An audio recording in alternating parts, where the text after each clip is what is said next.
Ya, ditanya sama dia, mau kemana akhi? Sebentar anak mau hadir di halaqah Quran. Itu apa itu orang-orang yang baru belajar ngaji? Tidak masalah, saya mau hadir di situ. Cari fadilah majelisnya.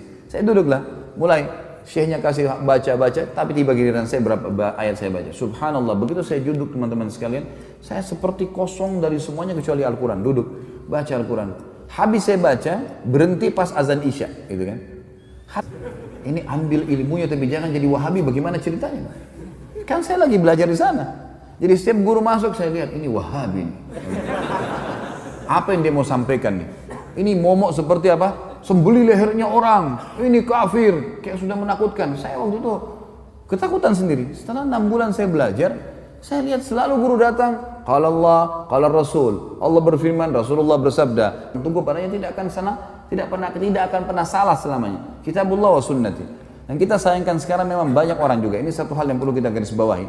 Supaya kita faham teman-teman sekalian. Sekali lagi tidak menggurui ya. Al-Quran dan Sunnah, semua sekarang sekte dalam Islam yang mengatakan saya Muslim, kemudian saya disebutkan kepada kelompok tertentu, kami juga punya Al-Quran dan Sunnah. Gitu. Anin enggak? Baik, kalau kita pergi haji, jemaah haji pergi enggak? Pemerintah buat enggak program haji? Puasa Ramadan, zakat, ada badan zakat nasional, kita bebas. Antum sekarang buat yayasan, kumpulin zakat, sedekahkan, buka rumah anak yatim, buka pesantren. Kita punya pengajian agama. Antum nikah dengan cara Islam bukan? Baik, antum cerai Islam. Ada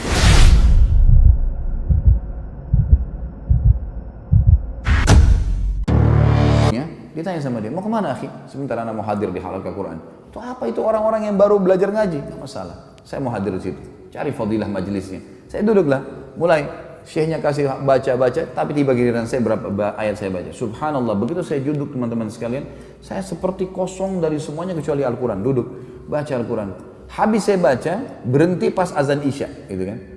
Habis sholat Isya, pulang ke kampus, saya baca teman-teman setengah jam saya baca buku yang begitu tebal, saya faham semuanya. Besok ujiannya maksimal. Berarti luar biasa ini hubungan sama Allah memang harus bagus dan jangan sampai ada dosa ini. Dosa memang sedikit mengganjal. Sampai para ulama salaf mengatakan, saya tahu saya punya dosa kalau terjadi perubahan atau masalah di keluarga saya atau tunggangan saya. Mereka bermuhasabah dengan cara seperti itu teman-teman sekalian. Ibadah diawali dengan keikhlasan, diakhiri dengan ketentraman. Dan maksiat dimulai dengan ketakutan dan diakhiri dengan penyesalan. Baik, saya akan baca pertanyaannya. Bagaimana caranya meyakinkan mungkin ya?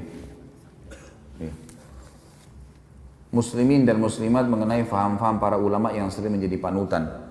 Yang mana harus kami benarkan dan harus menjadikan panutan kami. Ulama teman-teman sekalian terbagi-bagi. Ada ulama tingkat yang paling luar biasa namanya ulama Rabbaniyin. Ulama Rabbaniyin adalah ulama-ulama yang memang sampai pada level seorang alim ulama yang sesuai dengan sabda Nabi SAW, al-ulama warahatul anbiya, ulama pewarisnya para nabi. Mereka orang-orang yang selalu berinteraksi sama kitabullah. Mereka kita temukan selalu berinteraksi dengan hadis-hadis Nabi SAW. Selalu kalau penyampainya qala Allah, qala Rasul, tidak pernah dari pendapatnya sendiri. Dinukil Al-Quran dan Sunnah dari kisah para sahabat, dari para tabi'in yang dikenal dengan salafil ummah. Ini ulama-ulama Rabbaniyin. Dan kalau antum mau jadikan sebagai contoh saja, ini contoh. Kalau antum pas umroh, kalau saya lagi bimbing umroh, saya selalu mengajak jemaah laki-laki dan karena jemaah perempuan terpisah di musola perempuan.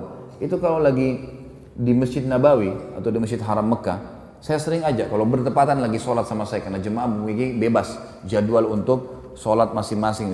Maka yang sama saya dudukin habis subuh atau habis maghrib. Saya terjemahkan hari ini di masjid ini, hari ini di syekh ini, besok di syekh sana gitu. Ini syekh, ini pak ya yang dikatakan oleh syekhnya. Hukum ini macam-macam. Selalu perkataannya qala Allah, qala Rasul. Allah berfirman, Rasulullah bersabda. Tidak pernah ada ini pendapat saya, ini pendapat guru saya, gitu kan. Setelah itu teman-teman sekalian saya terjemahkan mereka, saya tanya, "Pak, bagaimana pendapatnya?" Ya, dari tadi ini kita dengar semuanya ilmu. Saya bilang saya terjemahkan letterlet saja. Dan ini yang banyak divonis di Indonesia dengan istilah Wahabi, gitu. Ini Wahabi nih.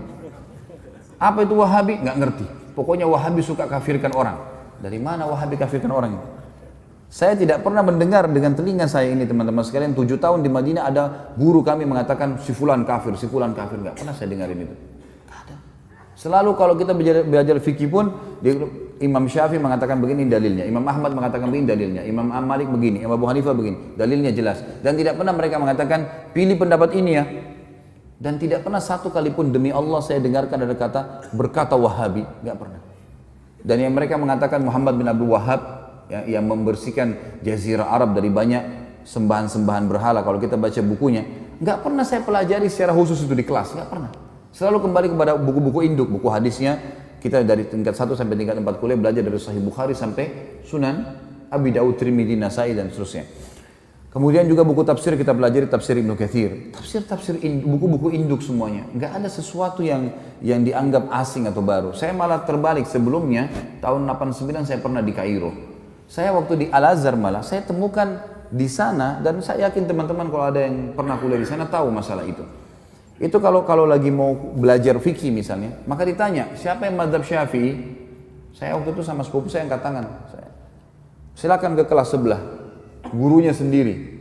Siapa yang mazhab Maliki? Angkat tangan. Waktu itu orang-orang mazhab Maliki banyak teman-teman dari Afrika. Angkat tangan. Kelas sebelah, gurunya datang, khusus materi fikih. Siapa yang mazhab Hanafi? Teman-teman dari Turki datang, pindah ke sana. Siapa yang mazhab Hambali? Oh, teman-teman dari Timur Tengah, banyak datang di situ. Jadi saya ini tidak pernah tahu Imam Malik, Imam Abu Hanifah, Imam Ahmad bilang apa. Yang saya tahu adalah Syafi'iyah. Bas, tidak ada yang tahu. Di Madinah beda sekali. Beda sekali. Dan waktu saya masih sekolah waktu itu, tentu saya tidak berbicara sekarang ya, saya bicara di masa saya. Mudah-mudahan sekarang jadi lebih baik. Kalau saya waktu sekolah di Mesir dulu tuh saya duduk di kelas, di sebelah saya ada satu orang Komores ya, dari Afrika, sebelah saya lagi sepupu saya. Ya, dari Makassar, sama-sama dengan saya berangkat, anak paman saya.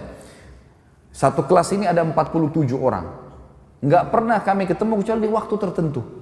Nah, di waktu tertentu, kadang-kadang cuma ada beberapa anak Turki datang atau beberapa anak Afrika lain datang. Tapi saya nggak pernah kenal wajahnya. Begitu hari ujian, baru kita kenal wajahnya nih, penuh. Pada saat itu kampusnya penuh. Kemudian pada saat itu juga semuanya pada hadir. Saya tanya, siapa kamu? Saya Fulan. Di kelas mana? Kelas ini. Loh, saya juga di kelas itu. Kok nggak pernah saya lihat? Dia bilang kami cuma datang waktu ujian saja. Jadi sepanjang tahun itu kerjanya ya cuma duduk-duduk saja di situ, gitu kan? Pergi ke bioskop, pergi kemana-mana, hiburan. Karena Kairo sama dengan Jakarta, tidak ada bedanya gitu kan? Kehidupan di sana ya kehidupan begitu, bebas kan? Jadi saya melihat beda sekali antara kondisi yang ada di Saudi dengan kondisi yang ada di negara-negara Islam yang lain. Dan kita perlu terima fakta teman-teman sekalian. Kalau di Mekah tempat lahirnya Nabi SAW, wahyu turun di sana, gitu kan? 13 tahun fase dakwah di sana, 10 tahun penyempurnaan Al-Quran dan meninggalnya Nabi SAW, dan Nabi masih punya rumah sekarang bisa dilihat, ada masjidnya di Madinah. Kira-kira masuk akal nggak dua kota ini dijadikan sesat oleh Allah? Secara akal nggak mungkin. Dan sampai sekarang saya bilang tadi, lebih baik secara rasional dipraktikin di lapangan, datangi halaqah-halaqah ulama itu dan dengerin dengan hati yang tenang, dengerin apa yang mereka sampaikan. Baru kemudian kita bisa menghakimi seseorang. Karena saya lihat ini di Indonesia banyak sekali isu sekarang selalu dengan Wahabi. Momok yang menakutkan Wahabi. Saya sampai waktu mau pergi ke Madinah, saya ketakutan dengan istilah Wahabi ini. Karena ada beberapa teman-teman ayah saya mengatakan, hati-hati di sana, ambil ilmunya tapi jangan jadi Wahabi. Ini ambil ilmunya tapi jangan jadi Wahabi, bagaimana ceritanya? Kan saya lagi belajar di sana. Jadi setiap guru masuk saya lihat, ini Wahabi. Apa yang dia mau sampaikan nih? Ini momok seperti apa? Sembeli lehernya orang, ini kafir, kayak sudah menakutkan. Saya waktu itu ketakutan sendiri. Setelah 6 bulan saya belajar, saya lihat selalu guru datang, qala Allah, qala Rasul. Allah berfirman, Rasulullah bersabda, dinukil dari Ibnu Abbas, dari Ibnu Umar, dari ini. Kisah semua yang berhubungan dengan para sahabat, para tabi'in, generasi emas. Imam yang empat yang terkenal madhabnya. Gak ada sesuatu yang baru. Dan setiap kali guru-guru keluar habis meneraskan sebuah materi, pasti saya rasa iman saya bertambah. Terus apa nih masalahnya? Kalau ini yang selama ini divonis sebagai Wahabi, ini berarti keliru nih. Ada sesuatu nih. Setelah saya telusurin, ternyata istilahnya keluar dari mulutnya orang-orang Syiah. Sengaja mereka memvonis itu supaya yang paling banyak membongkar kedok mereka, supaya yang mereka mengatakan Quran kurang, mereka mengatakan bahwasanya sahabat kafir. Ini adalah orang-orang yang ada di tempat lahirnya Nabi SAW dan tempat meninggalnya Nabi SAW. Pernahkah kita lihat teman-teman sekalian, pemerintahan Saudi sekarang merusak Masjid Haram dan Masjid Nabawi? Atau mungkin tidak mengurus rumah Nabi SAW, tidak mengurus masjid Nabi. Terbalik, malah diurus, dirawat. Jemaah haji kalau masuk merasa tentram di sana, ibadah. Tentu saja pemerintahan semua punya kekurangan. Sudah saya sebutkan di sirah kemarin. Ingat teman-teman sekalian, tolok ukur kehidupan adalah masa hidupnya Nabi SAW di Madinah. Kalau di zaman Nabi SAW saja ada orang kafir, ada orang munafik, ada orang maksiat dan ada orang mukmin. Di zaman Nabi SAW, apalagi kerajaan Saudi, apalagi pemerintahan Indonesia, apalagi semuanya gitu kan. Tetapi saya tetap mengatakan, ulama ada di mana-mana. Ulama-ulama Rabbani ada di mana-mana. Artinya di Indonesia juga insya Allah mudah-mudahan ada di antara orang-orang yang kita anggap punya kapabilitas dan kapasitas untuk itu. Tentu bukan saya dan bukan antum. Ini ada orang-orang yang sudah sampai pada tingkat yang luar biasa dari ibadah mereka dan juga ilmu mereka. Mereka hafal Quran, mereka hafal sekian banyak hadis. Sampai Imam Ahmad mengatakan tidak akan boleh seseorang menjadi imam madzhab kecuali menghafal 50.000 hadis. Baru bisa dianggap sebagai seorang ulama rujukan. Makanya di zaman beliau-beliau banyak sekali kan ulama-ulama tapi mereka belum bisa dijadikan sebagai rujukan karena memang dianggap masih sedikit. Kita kadang-kadang subhanallah baru bisa hafal 2-3 ayat berapa hadis sudah vonis orang macam-macam gitu kan. Kemudian ikut-ikutan terbawa arus mengkafirkan si fulan, menyalahkan si fulan. Kadang-kadang kalau diingatkan perbuatan, jangan akhi, ini Nabi SAW tidak pernah lakukan, ini bid'ah. Wah, ini Wahabi ini berarti. Padahal kalau kita ikuti pengajian teman-teman yang divonis Wahabi ini teman-teman, saya sering bahasanya ini di Jakarta. Sebenarnya kami ini yang sedang berdakwah, saya termasuk divonis gitu kan. Tapi biarlah vonisan ini, semoga Allah berikan hidayah. Seperti gini, ini masjid nih. Ini masjid sudah rapi warnanya, temboknya sudah bagus karpetnya. Setiap muslim yang datang, saya sebagai pengurus masjid mengingatkan, Pak, jangan dikotorin masjidnya ya. Jangan diubah catnya, gak usah diganggu AC-nya, urusan sudah rapi nih. Udah tinggal datang sholat, seperti itulah. Nah teman-teman yang buat bidah ini adalah orang yang seperti masuk masjid, coret sana warnanya, tambah-tambah yang lain lah, ubah-ubah ini, pencet-pencet AC-nya. Makanya diingatkan, jangan, agama sudah sempurna, hanya itu kok. Wah ini Wahabi. Wahabi apa ini gitu. Akhirnya umat ini kayak lari dari dakwah gitu. Gak boleh teman-teman sekalian, akhirnya ini memecahkan umat yang luar biasa, terpecah kemana-mana. Baik. Kalau diingatkan, antum mau dengar, alhamdulillah. Kalau antum merasa diri antum benar, fadhal, jalani. Kalau teman-teman ini misalnya diingatkan, jangan akhi, ini karena tidak pernah Nabi SAW melakukan. Enggak, tapi ini, fadhal, silakan. Tapi ingat, di muka bumi ini kita seperti orang yang sedang belanja di supermarket. Setiap orang di antara kita boleh pilih produk yang dia mau, tapi lewat kasir. Hati-hati. Kami mengingatkan supaya jangan salah. Karena kalau ada dalil, pasti udah diterima sama Allah. Enggak ada dalil, bimbang, paling tidak ragu kan gitu. Dan masih tanda tanya, diterima enggak ya? Nah kenapa harus jerumuskan diri pada hal itu? Orang yang masuk pada perbuatan teman-teman yang minimal syubhat, apa kata Nabi SAW? Halal jelas, haram jelas. Di antaranya ada hal yang samar-samar. Siapa yang menyelamatkan dirinya pada hal samar-samar? Boleh enggak ya? Siapa yang menyelamatkan dirinya dari hal samar-samar, dia telah menyelamatkan kehormatan dirinya dan agamanya. Dan siapa yang menjerumuskan dirinya pada hal yang syubhat, dia telah menjerumuskan dirinya pada yang haram.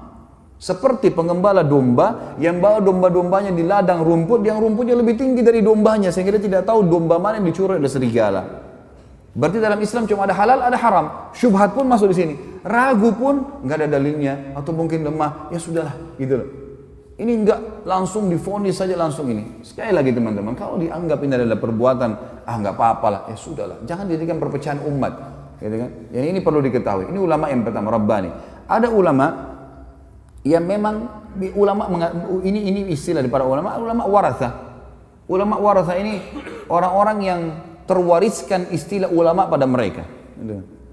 Tapi orang-orang ini tidak punya kapasitas untuk itu. Saya kasih contoh kayak kita di Indonesia kan, maaf, gelar ustadz, ya. Ini mudah sekali kan, siapa saja bisa bicara sedikit agama, ustadz. Jadi ini semua divonis. Yang lebih unik lagi adalah, maaf jangan tersinggung. Ini orang di Indonesia sekarang ahli melintir perkataan ini, ya. Jangan dipelintir lagi.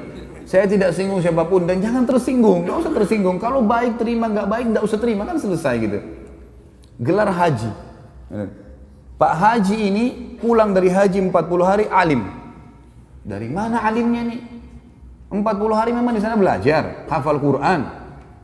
Kalau kita lihat jemaah haji kita datang ke sana, tinggal di hotel, pergi sholat di masjid, dan kebanyakan nongkrong depan hotel, masih banyak merokok di situ, ngobrol-ngobrol, pulang tiba-tiba jadi alim. Dari mana ini disulap ini? Hah? Bagaimana caranya bisa tiba-tiba berubah ini?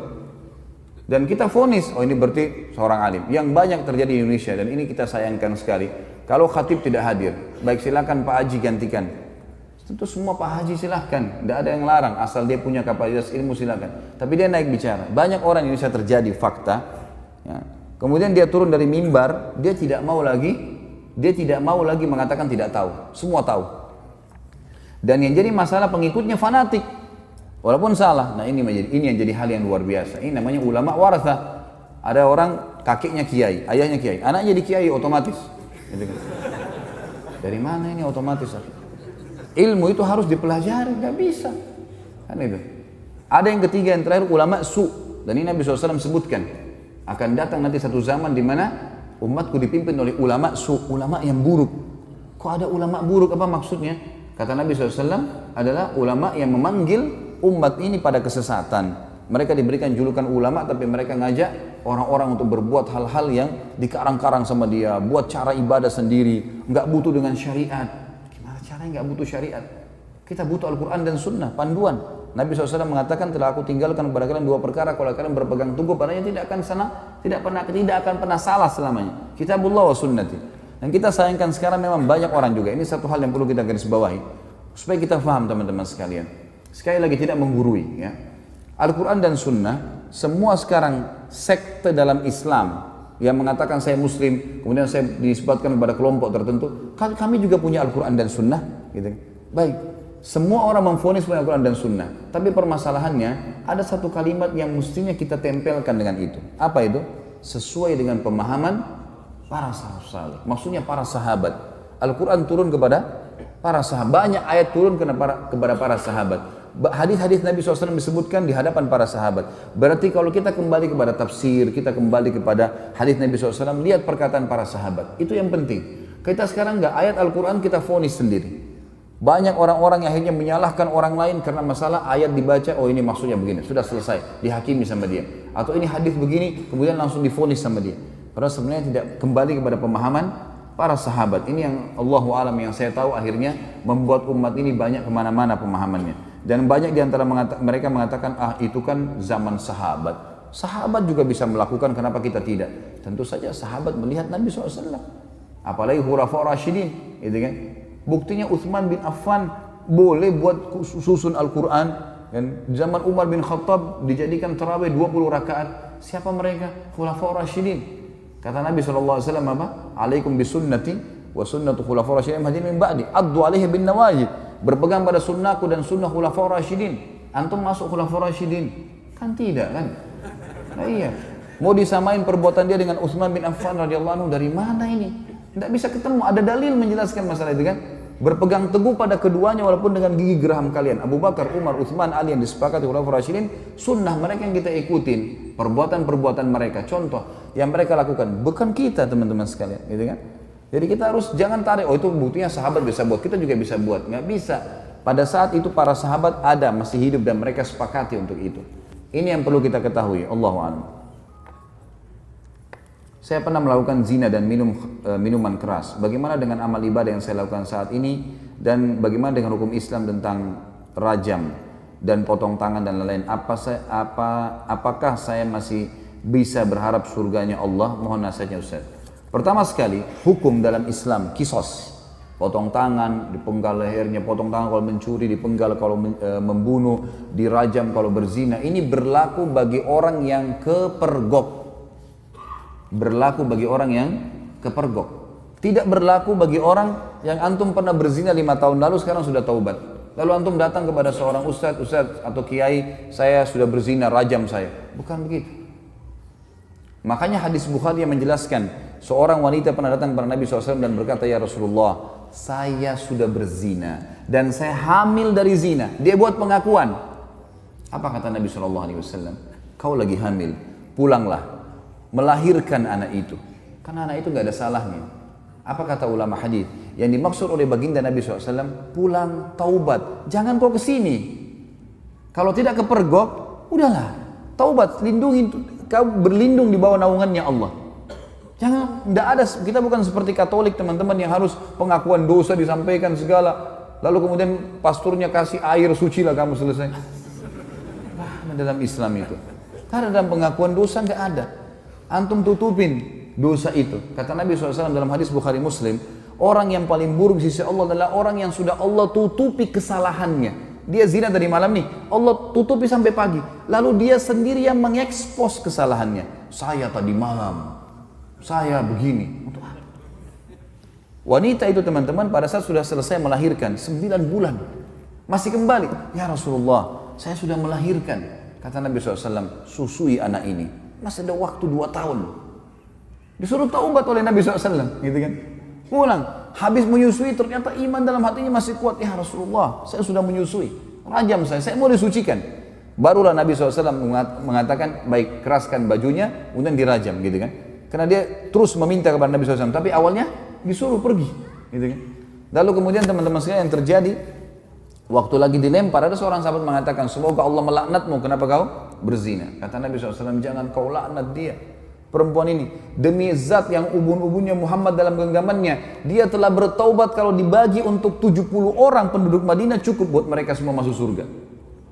Luar biasa orang ini, jangan itu. Ada pernah sahabat mengatakan, ya Rasulullah, saya mencium seorang wanita di pinggir Madinah. Asabtul mar'ah. Dalam ulama hadis mengatakan, dia mengatakan, saya sudah menciumnya, saya sudah memeluknya, tapi tidak terjadi perzinahan. Kata Nabi SAW, atusolli ma'ana, apa kau sholat bersama kami berjamaah? Kata dia, iya. Kata Nabi SAW, idhab, pergilah dari sini. Udah, artinya kau taubat jangan ceritain ke saya, jangan buat pengakuan tuh nggak usah. Taubat tutupin aibmu, bertobat kepada Sang Pencipta. Karena yang kepergok ditangkap lagi zina, itu kena hukum. Kepergok lagi mencuri kena hukum, gitu loh. Pernah ada sahabat datang mengatakan, ya Rasulullah, saya berzina. Dalam hadis Bukhari semua ini. Kata Nabi SAW sambil, ini orang lagi berhadap begini. Nabi SAW alihkan ke sana. Mungkin kau hanya menciumnya. Nabi SAW alihkan dia. Mungkin kau, jangan datang ngaku sini, pergi sana taubat gitu loh. Kata Nabi SAW, mungkin kau hanya menciumnya. Dia datang ke sini, ya Rasulullah, saya telah berzina. Nabi SAW alihkan lagi ke sini. Mungkin kau hanya memeluknya sambil tidak melihat wajahnya orang ini. Dia datang lagi, ya Rasulullah, saya sudah berzina. Nabi SAW balik lagi ke arah kiri. Mungkin kau hanya begini dan begitu. Dia datang, ya Rasulullah, saya meletakkan kemaluan saya dan kemaluannya, saya sudah berzina, rajam saya. Dia mau sucikan dirinya. Maka dia berikan kesaksian buat dirinya. Nabi sudah alihkan, tetap dia mau. Ya sudah, ya dirajam. Pada saat lagi dilempar, teman-teman sekalian, ini riwayat Bukhari. Lagi dilemparin, sahabat ini rupanya kesakitan, lagi dirajam, lari dia. Ada satu sahabat kejar, diamtam pakai batu. Mati, karena dipukul pakai batu, dikejar kan. Kata Nabi SAW, halla taraktumu fayatubu yatubullahu alaih. Tidakkah kalian biarkan aja dia pergi, semoga saja dia taubat dan Allah terima taubatnya. Karena ini shock terapi sebenarnya kan, supaya dia tidak ulangi. Dalam Islam tidak ada teman-teman, begitu orang buat ngaku penggal lehernya, ngaku potong tangannya, bukan itu. Ini memang Allah mengatakan, a'udzu minasyaitonir rajim, walakum fil qisasi hayatun ya ulil albab. Dalam kisas itu ada kemakmuran hidup bagi orang-orang yang berakal, dan ini bagi orang yang seperti saya jelaskan tadi teman-teman yang kepergok. Kalau orang sudah taubat, antum melakukan dosa sudah taubat, sudah antara antum dengan Allah, jangan ceritakan. Dan ulama masuk dalam bab masalah menikah, tidak dibenarkan seorang laki-laki bertanya pada istrinya atau istri bertanya pada suaminya, sebelum nikah kau pernah berzina enggak? Ini enggak boleh ditanyain dan tidak boleh dijawab. Yang ditanya enggak boleh jawab. Untuk apa? Baik kalau dia bilang, iya saya pernah zina. Hah? Gimana? Untuk apa nanya? Sekarang depan mata saya, ini istri saya, ini suami saya. Selesai. Yang saya tahu zahirnya adalah orangnya baik. Itu hukum kita. Jangan korek-korek yang kita tidak tahu, nggak usah. Nggak perlu. Nggak usah periksa-periksa HP. Ngambil tugasnya malaikat. Lah iya. Allah titip malaikat kiri kanan nggak? Yakin nggak dengan itu? Apa fungsinya? Kiraman katibin, kata Allah. Tugasnya nulis, ngontrol suami kita di mana, istri kita di mana, dia yang nulis. Dan tidak ada yang luput dari penglihatan Allah SWT. Tidak ada dosa yang luput. Jangan repot-repot kita yang sibuk hubungi siapa, bicara sama siapa, habis umur untuk itu. Saya bilang sama istri saya nggak akan periksa HP-mu. Urusan kamu dengan Allah. Saya cuma ingatkan, tapi sesuatu yang salah depan mata saya luruskan. Dan saya tentram hidup dengan cara seperti itu. Gitu kan? Gak usah repot-repot, ada urusan sama Allah, kita selalu ingatkan kepada Allah SWT. Ini gak usah repot-repot, ini sekretaris dua ini luar biasa, gak tidur, gak capek. Ma yalfidhu min qaulin, kata Allah, tidak ada satu kalimat yang terlewat illa ladaihi raqibun atid, kecuali dirakib, dikontrol, diawasi, dicatat semua. Jadi nggak ada sesuatu yang membuat harusnya kita melampaui batas, teman-teman sekalian. Jadi seperti itulah hukum syar'i, ya. Dan yang menjatuhkan vonis hukuman qisas hanya pemerintah setempat. Saya tutup teman-teman sekalian dengan perkataan saya. Banyak orang-orang sekarang yang sering memvonis banyaknya, oh kalau hukum qisas tidak ada, pemerintah tidak terapkan, berarti masalah togut. Togut ini berarti yang disembah selain Allah. Teman-teman sekalian, wahai anak-anak muda muslim, tenangkan pikiran, masukkan iman dalam hati, jangan terbawa dengan arus fitnah yang terjadi. Main vonis pemerintah Indonesia ini kafir, pemerintah ini kafir, pemerintah ini kafir. Ya akhi, siapa kamu? Duduklah, ibadahlah kepada Allah, azan ke masjid, baca Quran, perbanyak ibadah, jaga mulut. Kata Nabi SAW, man kana yu'minu billahi wal akhir falyakul khairan aw liyasmut. Siapa yang mengaku beriman pada Allah dan akhir, dia cuma ucapkan yang baik, yang dia tahu dan dia tahu bermanfaat buat dia di akhirat, atau dia diam. Jangan ikut campur, nggak usah. Sekarang antum memvonis si fulan tidak benar, si fulan tidak benar. Dari mana ilmu antum tidak benar? Indonesia ini bukan negara Islam. Tapi teman-teman sekalian, berapa presiden kita? 5 atau 6 sebelumnya yang sampai sekarang Muslim atau bukan? Muslim.